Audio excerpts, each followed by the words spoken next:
Okay, so we're ready to go. So welcome everyone. As I mentioned earlier during the course of the presentation, because you're all muted, if you would like to ask a question, please raise your hand using the buttons in the chat box, and I'll unmute you at that time so you can ask your question. So without further ado, I'd like to ask Ray and Manu. I think I don't need to introduce them. I think you all know each other. So I'll ask Ray to take it over. Okay, thank you, Michelle. Good evening, everyone. Mayong gabi sa inyo tanan. Magandang gabi po.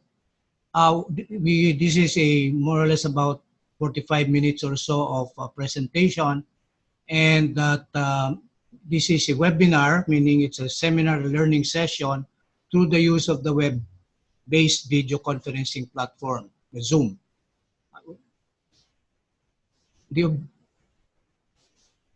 The objectives of this webinar are two major objectives: is to have a common understanding of a strategic planning process. So we will just have, the objective is to have a common understanding of what this process is all about. And the second is, towards the end of this session, we need to agree on the next steps, which will be presented later. Okay, so in the first slides, we'll be explaining to you what strategic planning is all about. A strategic plan is a roadmap.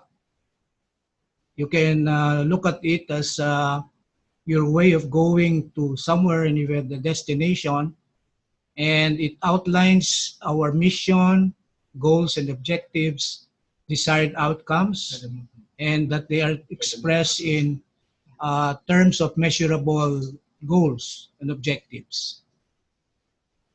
Since we are a non-profit, and in fact, even if it's in the profit companies or business enterprises, this strategic planning process is done in collaboration with the different stakeholders, those who are interested. In our case, our leaders, our board members, and eventually, we would like you to involve your local leaders as chapter heads.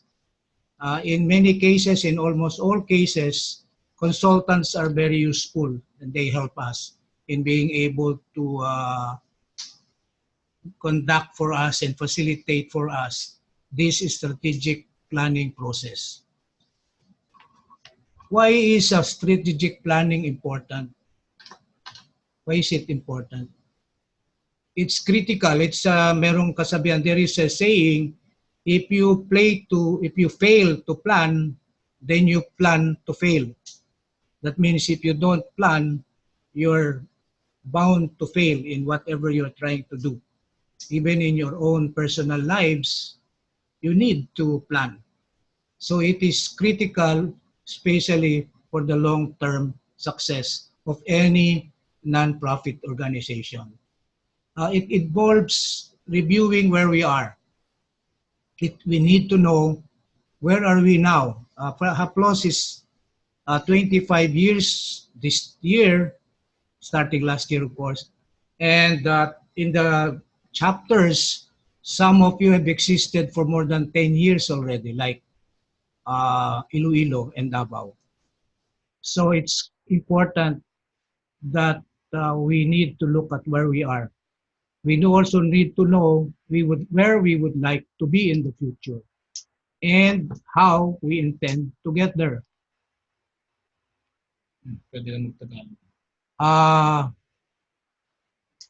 Ang strategic planning ay makakatulong para lumakas ang organization.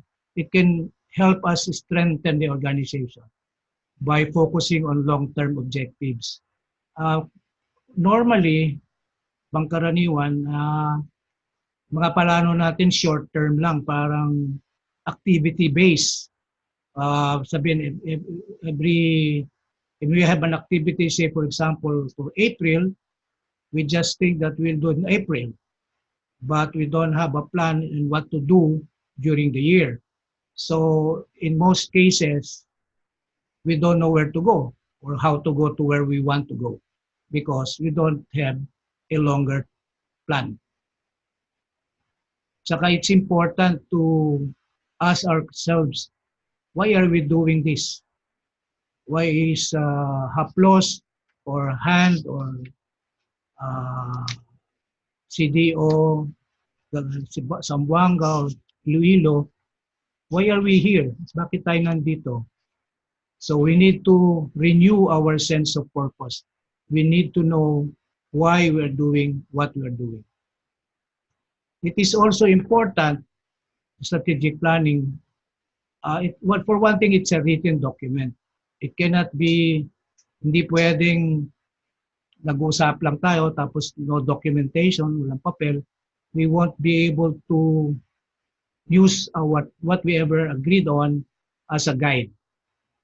No? So it is documented and it is important because to be documented because it should and it will guide us in developing our goals, our action plans and budgets, and allocating whatever resources we may have.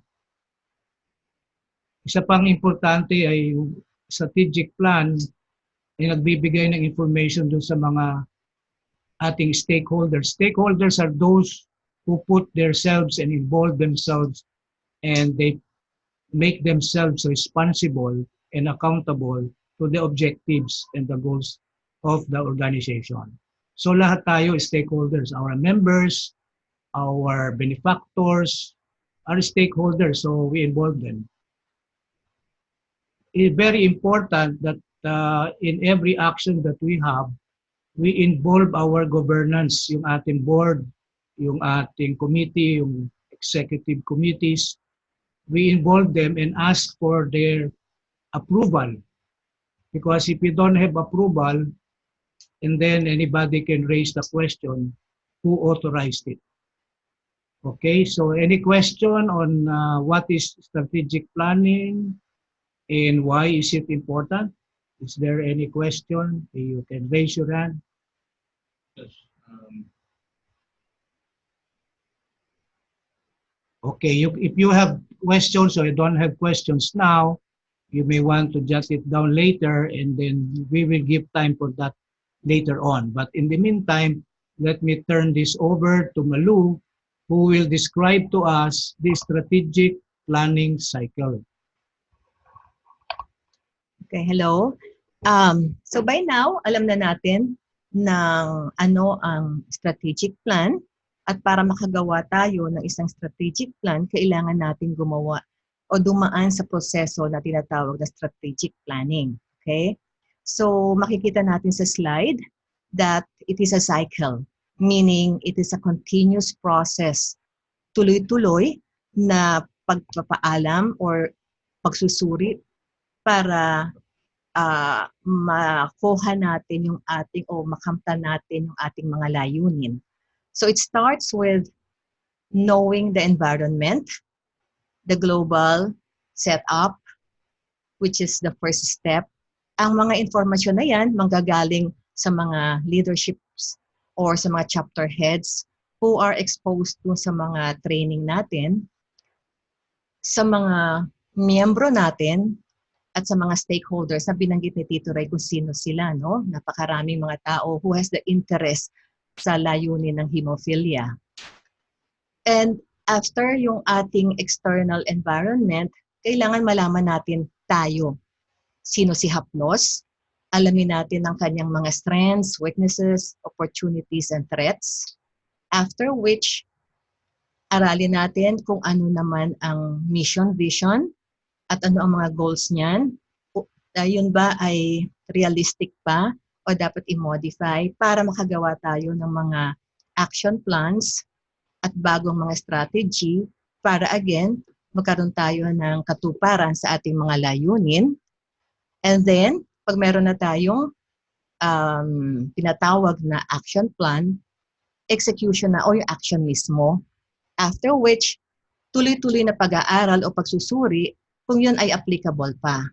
And then, yun naman, again, aaralin uli ang global environment. Kaya yun ang tinatawag na cycle. it's a tuloy-tuloy, a continuous process.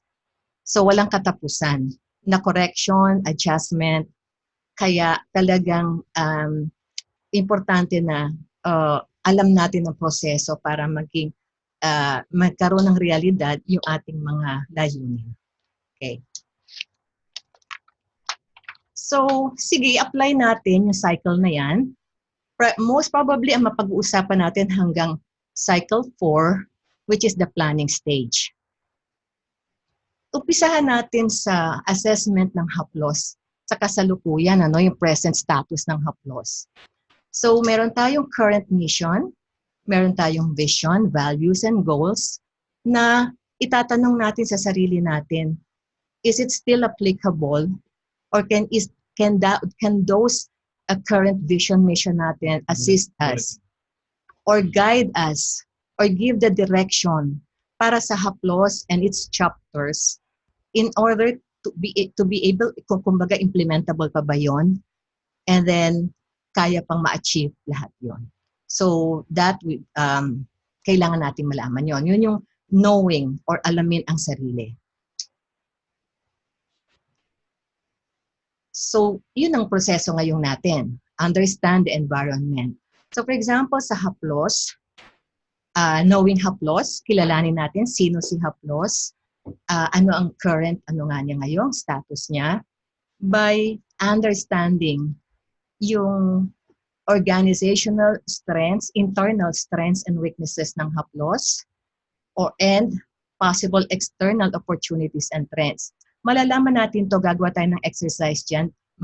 Actually, papadala namin yan through a process called SWOT analysis. Yun yung S for strengths, W, weaknesses, O, opportunities, at T, yung threats. Ito yon. So, ano yung SWOT analysis? Isa yung process na inaaral o sinusuri natin ano yung mga internal strengths and weaknesses ng HAPLOS, external opportunities na meron na pwedeng makaapekto sa abilidad ng HAPLOS para makamtan natin yung ating mga layunin or mithiin. Okay? Example, madalas na natin pag-usapan yan. Ang halimbawa, magbibigay tayo ng halimbawa ng mga strengths of HAPLOS. Isa sa masasabi kong magandang strength ng HAPLOS ay siya ang national member organization under the WFH at meron tayong magandang relasyon sa World Federation of Hemophilia. Meron tayong maganda ang ating mga partnership sa ating mga medical arms, mga doktor, at highly involved sila sa ating mga programa. Maganda rin ang ating partnership sa mga ibang patient group. Maganda ang relasyon natin sa DOH. So yun yung strengths, ang halimbawa ng HAPLOS, no? Ang weaknesses naman, ang halimbawa dyan ay, siguro masasabi ko ay yung staff natin, kulang pa tayo. Iisa lang ang ating staff sa opisina na pwedeng makatulong para mapabilis yung ating mga kailangan dapat gawin. Halimbawa din siguro ng isang weakness ay ang ating kakulangan sa financial na pangangailangan natin para ma-implement natin ang lahat na gusto nating layunin.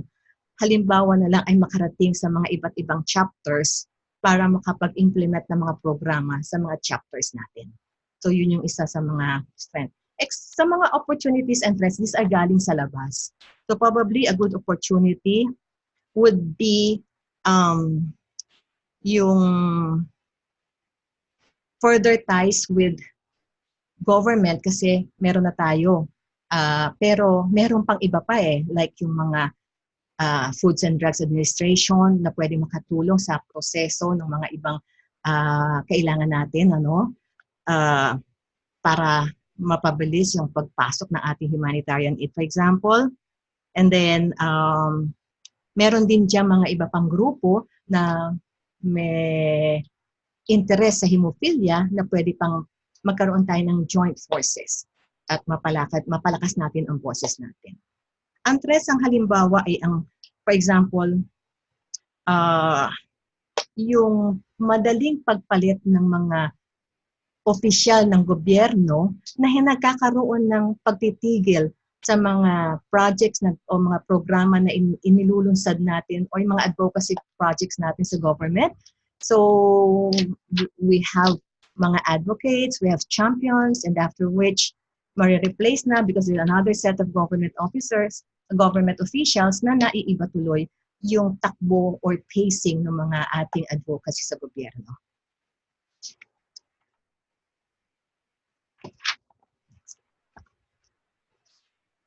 Then pangalawa is, alamin natin yung vision, mission natin. For example, ano ba ang vision ng HAPLOS ngayon? So HAPLOS, ang vision, it is an empowered community. Empowered, caring, and serving hemophilia community. Na ang vision is to identify, nurture, enable, educate, and empower the members so that they can take care of themselves and take care of others. So yun yung halimbawa ng vision and mission. And from there, kukuha tayo ngayon ng mga objectives and goals para magawa natin yan. So halimbawa naman ng values para yun na gagabay sa atin sa paggagawa ng mga goals natin ay values, for example, ng integrity, selflessness, yung komunidad natin. So, and yung mga makakatulong para magawa natin yung mga layunin natin.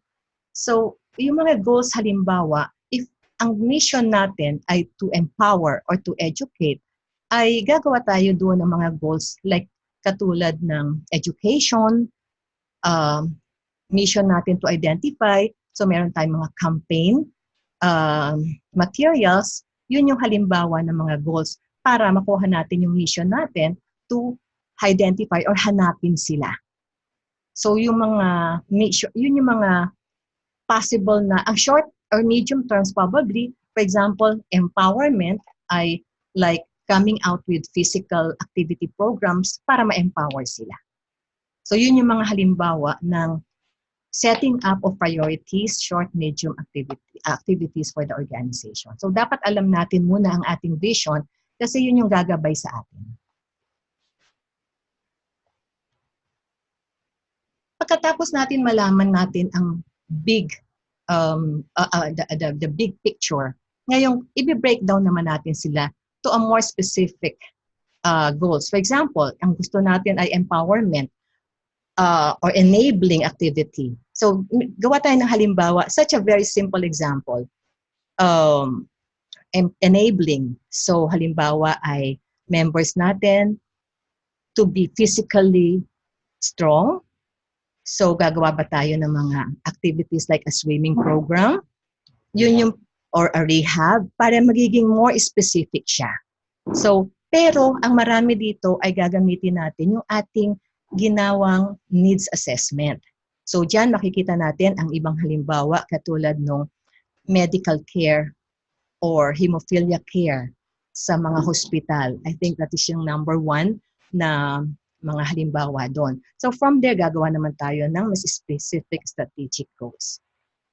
So from those survey na nakuha natin, ay mag-create tayo ngayon ng 3 to 5 year plan. Pero we have to make sure siya ay pumapasok doon sa SMART na tinatawagan nating objectives. Ibig sabihin, siya ay specific, measurable, attainable, relevant, and time-bound. For example, yung swimming lang, very, very specific. Measurable siya. Kaya nating malaman ilang tao, ilang bata yan, ano ang age niyan. Attainable, relevant, kasi yan yung para maging physically active sila at physically strong. At saka time-bound, kaya madali natin i-program yan. Pero kunwari sa isang lugar, lalo na sa ating mga probinsya, wala tayong lugar para magawa yung swimming. Wala naman kasi swimming pool o walang area para magawa yan. Hindi siya realistic or hindi siya attainable. So, wag tayong gagawa ng ganon. So, dapat papasok siya dyan sa kategoryang mga sa 5 kategoryang yan.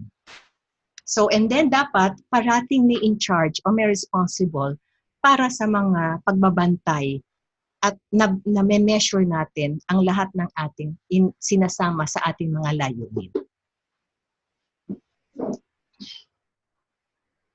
And lastly, gagawa tayo ng una nating taon, which is sa 2020. So from now until matapos ang taon na to, gagawa tayo ng isang strategic plan para sa taong 2020. At magbibigay kami ng mga questionnaires or survey para makagawa tayo ng isang action plan. Okay. So we have a good intention. We are going to have a plan. Pero merong obstacles that might prevent us from making a successful strategic planning process. There are 7 of them. So ito yung mga don'ts, kumbaga thumbs down. One of them is the believing that the strategic plan is a panacea. Ano ba yung panacea? Yun yung sinasabing it cures everything. Strategic plan doesn't cure everything. It does not address everything. We need to manage our expectation.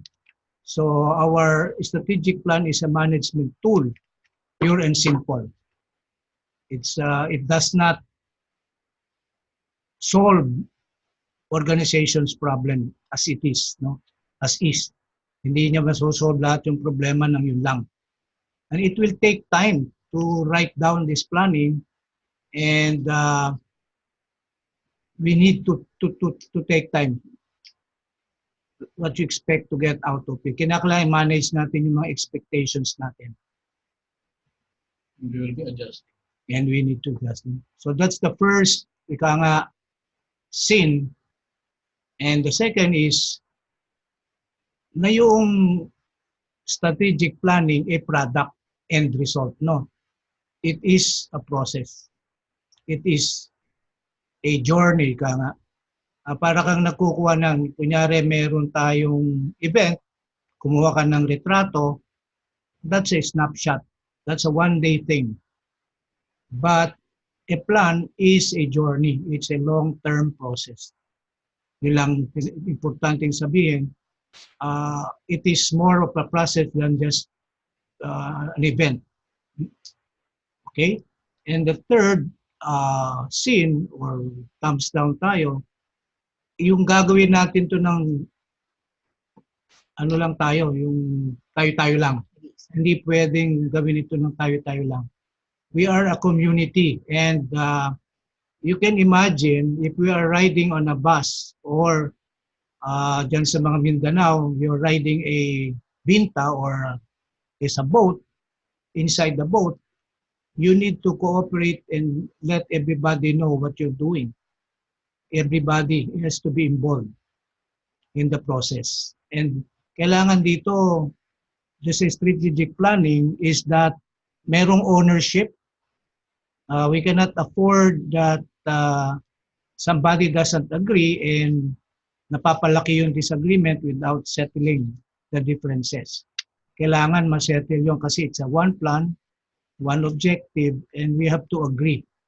And there are times when we just have to agree so that we can move on, agree on something that probably not everybody agrees with. And you cannot just let it go na hindi agreed yun. You cannot go on with one step without having an agreement. So kinakailangan it is beneficial to engage the input of all the stakeholders. Okay? So there are 4 more, and ito yung the fourth is kulang tayo sa information. Failing to gather necessary information. Ika nga, pagka nagluluto tayo ng isang masarap na pagkain, depende where you are, kapag let's say, kailangan niya ng bawang, walang bawang, kulang ang lasa. Kulang ng asin. Kulang ng karne. Kulang. So we need to gather necessary information so that we can have good and successful planning. So failing to gather necessary information, it's a no-no. Dapat we have enough information that we have in the strategic planning. Kasama niya sinabi ni Malu kanina that we need to have some more environmental evaluation, yung SWOT, at saka yung mga inputs ninyo, may survey, may mga kailangan, what do you need, mga needs analysis, ayan. Now this next, ika nga, maaaring pagkakamali o kasalanan ay tinatawag na analysis, paralysis by too much analysis. Kasi naninigas ka, kaya isip mo na you cannot move anymore because everybody is asking a question and going into much details or too many questions na irrelevant naman, hindi importante. So avoid over-analysis. Set specific goals based on principles. Alam nyo, mas kapag meron tayong ginagawa, anyone, even in your personal life, you need to have why you are doing these things. Kunyari, bakit tayo, for example, strategic planning? Sinabi natin kanina, it's important that we have to plan. Otherwise, we will fail. For example, bakit tayo nagkikita-kita even once a year or twice a year in your case? Kasi if you gather only every other year, walang meaning. Wala tayong coordination or cooperation or we don't have a community. It is important that we live by principles. Why are we doing this? Why are we meeting? Because we are forming a community. So the simple way of moving on, ano ba, bakit pa tayo nagdidiskusyon? Ano ba ang tama dito? Ito pang dinidiscuss natin to will lead us to a solution or magkakagulo-gulo lang yung discussion. So we should avoid too much analysis by creating or coming up with principles. Principle is, why are we doing what we are doing? Okay? At yung isang susunod ay yung napaka-importante nito. Kasi communication is important. Kagaya ngayon, this webinar is one of this way of communicating. In the past years, kasi wala pa tayong mga chapters, naging affiliate lang yung Davao at saka yung Cebu, chapter natin yung Iloilo. Most of the planning are done here in Manila. So nung magkaroon tayo ng mga chapters, starting last year, we involve you in a workshop. Ayan. So kailangan we are in the same page. Alam ba niyo yun? We are in the same page, in the same degree of awareness so that we can ensure cooperation and coordination. Ito yung last sin that we can commit ay failing to implement. Sayang naman yung plano-plano kung hindi naman natin ma-implement.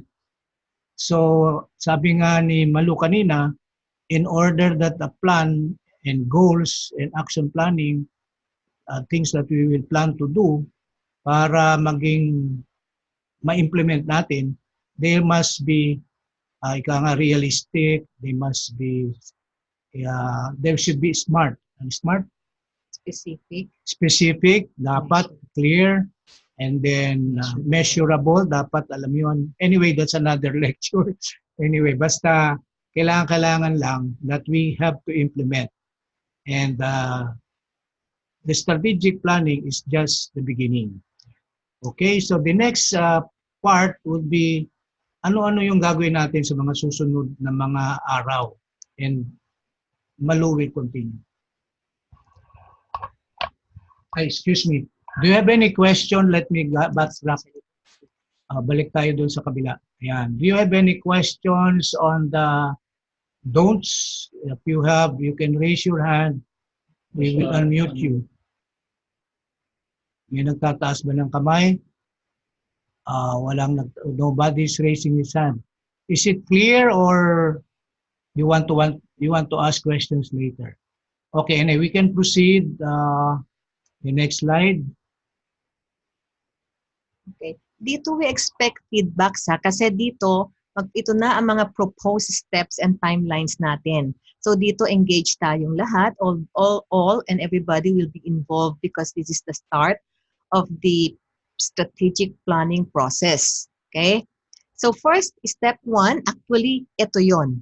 What we're doing right now, holding the infos webinar. Kung ano ang strategic plan, ano ba ang process of the strategic planning, and then introduction to the strengths, weaknesses, opportunities, and threats, and yung general questionnaire. Mamaya, we will be presenting the general questionnaire and we will be distributing it to the different chapters. Okay?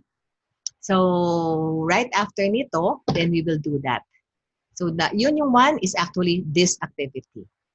The number 2 natin, which is targeted to be submitted by the end of April by the chapter heads, no? Which is to complete the general questionnaires and send it to HAPLOS for our compilation and review.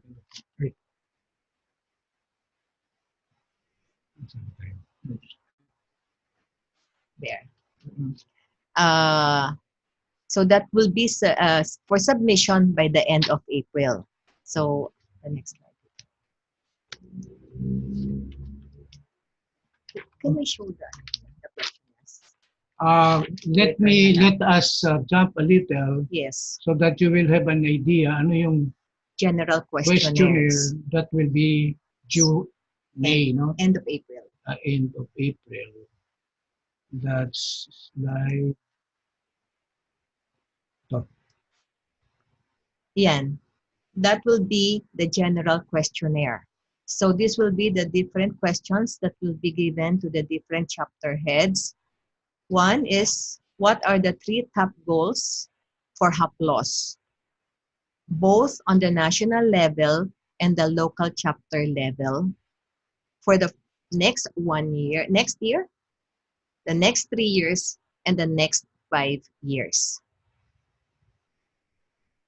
What do you consider to be the internal strengths of HAPLOS? Nagbigay na tayo ng mga examples earlier. They will come up with their own. Yeah, but examples lang yon. But actually, reality yon. But you can come out which you think and feel yung current and real-time internal strengths of HAPLOS on your point of view at the same time for the chapter situations. Yeah, it is important na malaman din namin yung top 3 goals ninyo on a local basis. Local. Kasi remember, we are national, and at the center, at the Manila, we are not only planning for Luzon. We're planning for the whole Philippines. So we need your input, but it is an input on what you think are the goals locally. But at the same time, you need to tell us, sabihin nyo sa amin, ano naman yung sa tingin ninyo ay dapat nating gawin nationally. So the local goals is important to us, are important to us because it may need funding. And of course, since you are a chapter, we need to help you fund local activities and goals and objectives. Okay, so you will note that if there is a national and a local goal, magiging dito sa question number 1, 2 columns to. 2 columns. Yung left column, for example, ano yung sa tingin ninyo ang top 3 goals ng HAPLOS as a national organization? And on the next column, what are your local goals as member of HAPLOS? Okay. Yes. The same thing din dun sa internal strengths of HAPLOS. Next slide. Okay, ito yung SWOT na nasa SWOT tayo. Ganon din, what do you consider to be the internal weakness naman ng HAPLOS? which is both national and local situations. Ha? So meaning on your end, ano rin ang mga strengths and weaknesses of the chapters.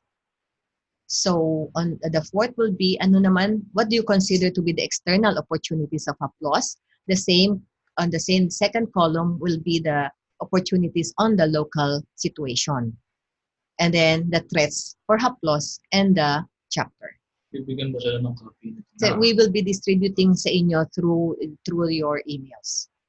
Ang number 6, so ito yon. Imagine HAPLOS 10 years from now when everything is just as you always wished it to be. So what could be different and what has contributed to creating this ideal organization? Nang lahat na yan, everything, especially knowing the SWOT, these are all the parang mga factors that can help us come up with our strategy. So that is why these are the first general questionnaires. So we go back to the where we left off kanina before this. Number 3, before pa. Backbone. Okay. So after the end of April, which you have submitted, you should, by early May, there will be the sharing of the results of the questionnaires with the chapters in writing because we have collated everything and we will be sharing the results of the questionnaires early May. So that will be coming from HAPLOS. Yes. Okay. Yung number 4, there will be a more detailed survey. So we have to come out with that. We don't have yet right now. We will be producing another survey and it will be given out to the different chapters. The different chapters need to consult with the local members in order to complete the survey and hold a call just like this to explain the survey and share the results of the previous questionnaires. And that will be done by the chapters sa inyong local situation sa mid of May. And then there will be the sharing of the results of this survey first week of June. Yung, again ha, iulitin ko lang, yung survey, we have still to come out with that. Hindi yan yung general questionnaires. This is a different survey. Yung number 4.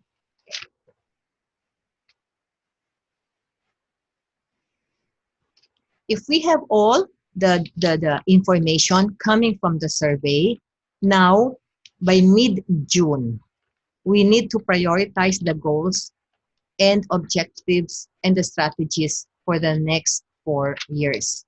And this will be done again by a Zoom conference. Before that, we will be sharing the information that has been gathered. After which, by the end of June, we will be able to formulate everything into a strategic plan format. Excel template lang yan. I should have done an example that will give it to you. So kasama na lang sa email nyo yung Excel template ng strategic plan format.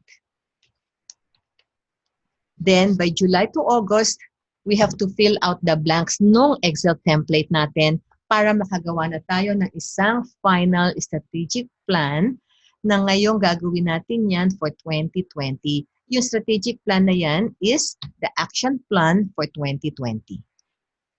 Okay, so actually, daanan na natin yan. If you have questions on, by the way, tapos na yung presentation natin. Ano lang natin. I'd like to emphasize doon sa number 6, yung imagining HAPLOS 10 years from now. Ang maganda dyan is, let's ask ourselves, let's ask the members, bakit tayo, why are we involved dito sa HAPLOS and why are we involved sa chapter organizations natin? Think about it. And then, during the thinking process natin, ask why. Why is it important for us? Bakit tayo nandito? And these answers running sa minds natin, yun ang tutulong sa atin to be able to answer the question ng ating general questionnaires. Yung, if I add, yung imagining HAPLOS 10 years from now, that means would have been 35 years existing ang HAPLOS as a national organization. And sabi natin our vision. What is our vision? Sabi natin that we are an empowering, caring, and serving community. Mapapansin niyo yun, we need to be empowered. We need to be caring for one another, and we need to be serving one another and outside of ourselves. So, kung titingnan natin, yun yung big picture. But if you were painting or meron kang caricature ng isang community, ano-ano kaya yun? How does it look? And then, when we imagine that, sasabihin natin, what did we do? During the last 10 years from now, we'll be asking ourselves, what did we do good? What did we do so well that we are now where we wanted to be? Or why aren't we where we wanted to be? Yon. But more importantly, I think we need to think positive kasi it will encourage us in our journey to what we believe HAPLOS should be 10 years from now, 25 years from now, siguro. You can dream big. You can dream big. Ika nga, dream big. Kasi if you don't have a dream, wala, hanggang dyan ka lang sa harap. So that ends the presentation. We would like to ask you to ask questions so that we can feel at least meron kayong tanong, ano ba yung clarification. We imagine and pwedeng specific din to their own. May sasabihin si Jan. Just like with the other questions, you can imagine HAPLOS 10 years from now and also imagine yung chapter nyo rin 10 years from now. Ano yes, definitely. Nyo? Okay. Is there any slide you want us to go back to? We'll bring you that this one para makita nyo yung process ng strategic planning. We went through that. So we will go through this process. Ray, you still have the slide about the SWOT analysis, the last slide. Okay. Go to the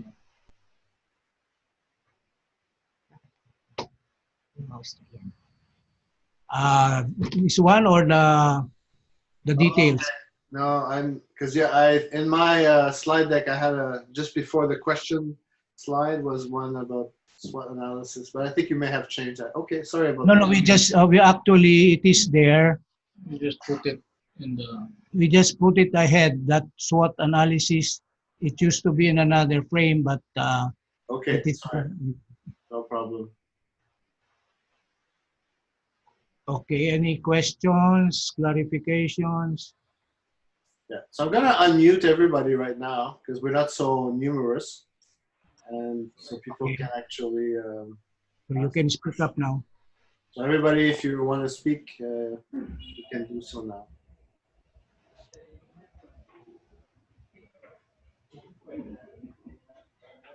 All the channels are open.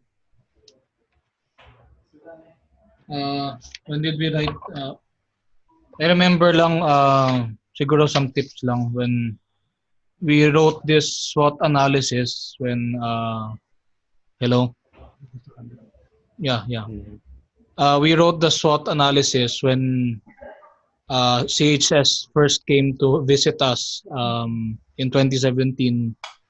When we wrote it, we were very honest and even almost brutally honest na about our really everything. So your strengths, our weaknesses, yung nga kalakasan at yung pagkukulang, sinulat na namin lahat because it's good na i-lay out lahat nito para alam natin kung saan tayo nakatayo ngayon. So and even your dream, yeah, you can be honest naman and you can dream big na din.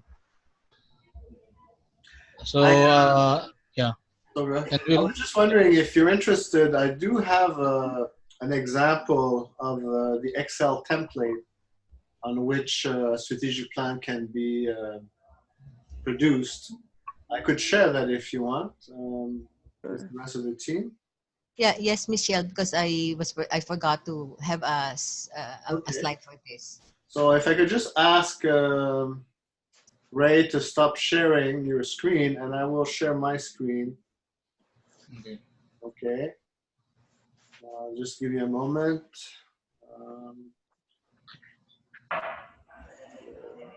Upload that Excel sheet. Okay.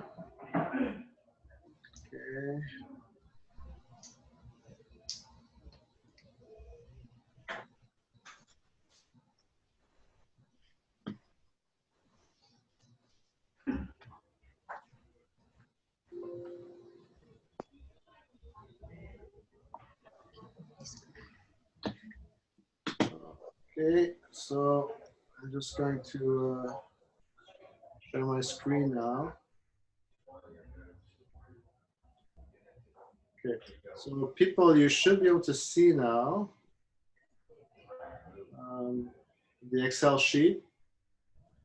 So it might be a little bit small depending on what kind of computer you have, but you can see here there is a column where we find the strategic goal here. So let's say this is examples: to develop programs to educate patients with hemophilia and related bleeding disorders and their families. And then this is broken down then into finer objectives and actions. So I'll just take the first one. So empower people with hemophilia and parents knowledge for themselves, do a workshop training. Specifically, this was in Dhaka and Bangladesh we did this. So then we identify who can do it,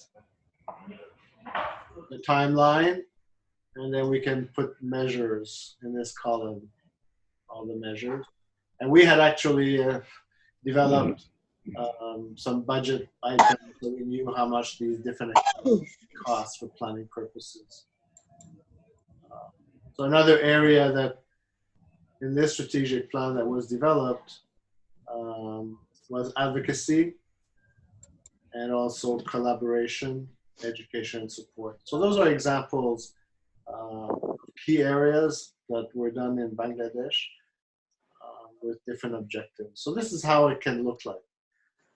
So that you understand what the master plan on paper might look like, for example. Okay, so I'm just going to stop sharing this. And back to the team.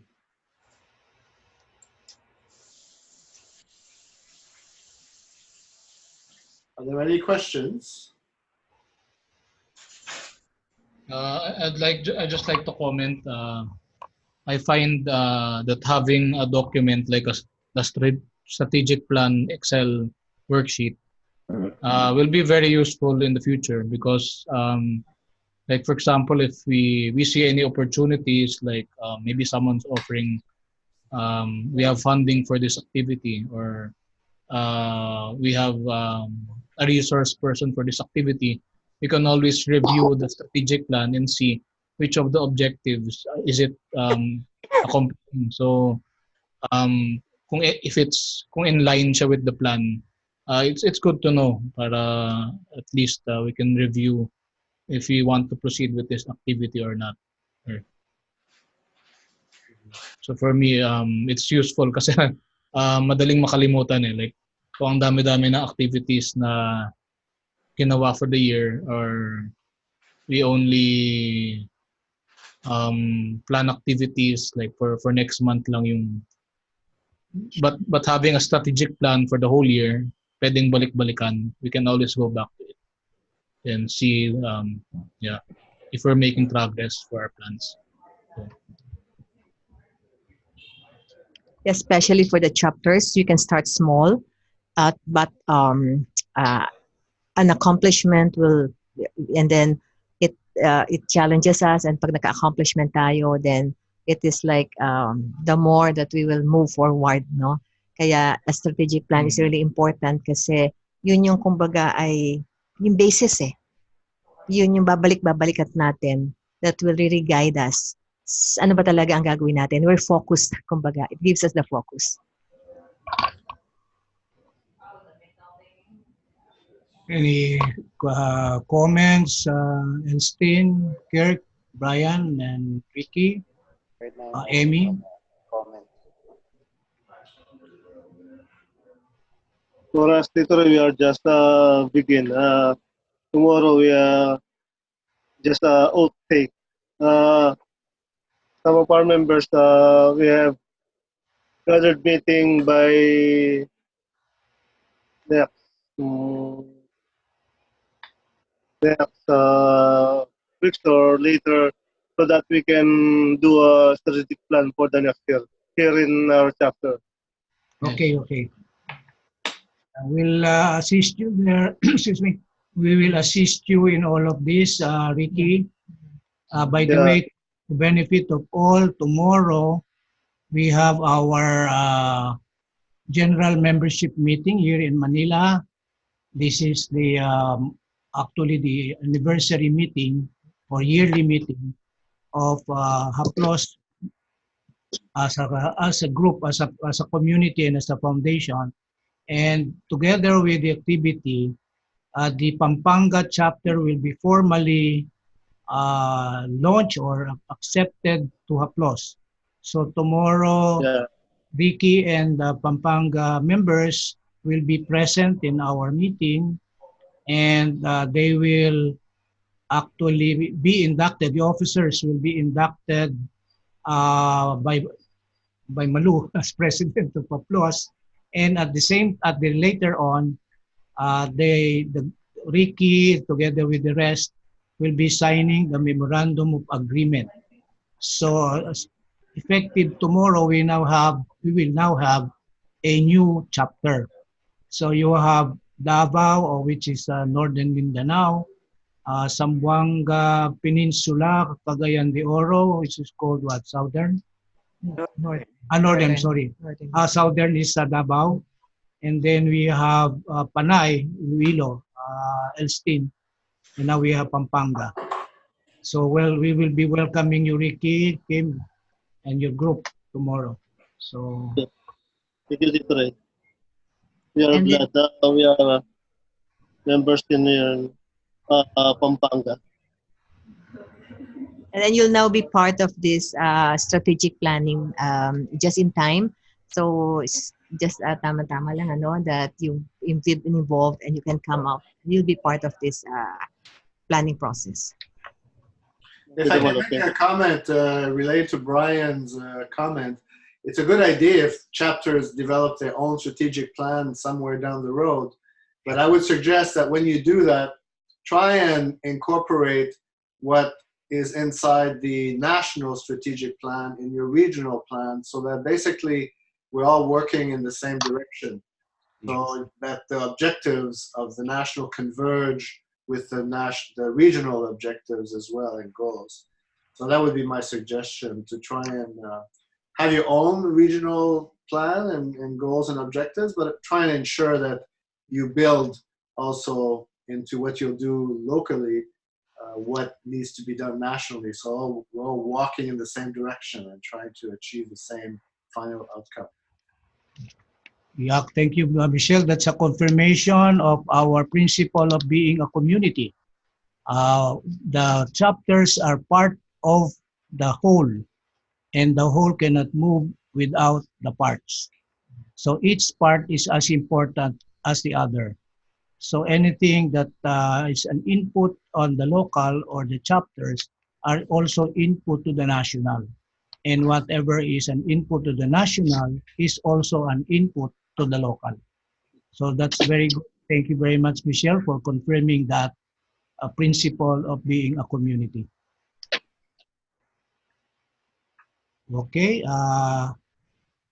we are actually ahead of our schedule in terms of ending this, but we still would like to ask if there are any other comments.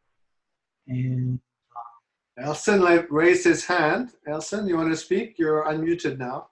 I just clapped. I just clapped. Okay. Okay. Kirk, you had a question? Yes. No. Maybe the first thing I want to do with our chapter is to know the relationship between the parents and their child having hemophilia. So that's the thing I want to do. Nawala To yung know mic. the Kirk, hello. you got lost. We got you. Hello. You were speaking, Kirk. Your mic, hindi Can you gumagana yung repeat mic. your question or comment, Kirk? It wasn't- Kirk, we cannot hear you. Okay. You were attempt. Sorry. Yeah, go ahead. Okay.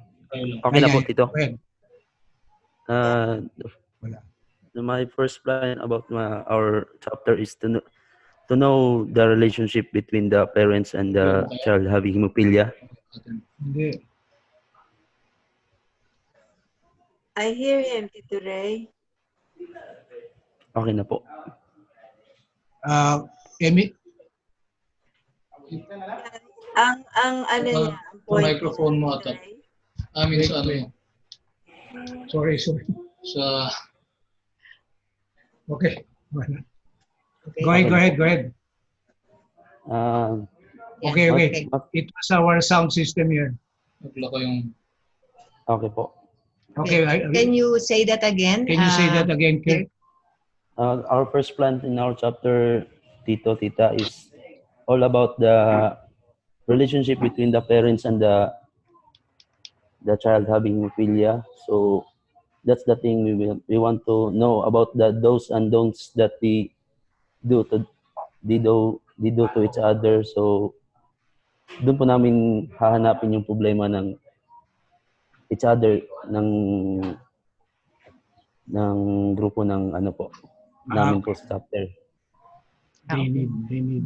So you need more awareness and actually in the medical aspect or and maybe the treatment aspect, hemophilia care aspect Yes of po. the person. or baka counseling between the mother and the child with Yeah. hemophilia. Yes po. Yes po. Sige, we can make contact, Kirk. Let's have something one-to-one or something like that.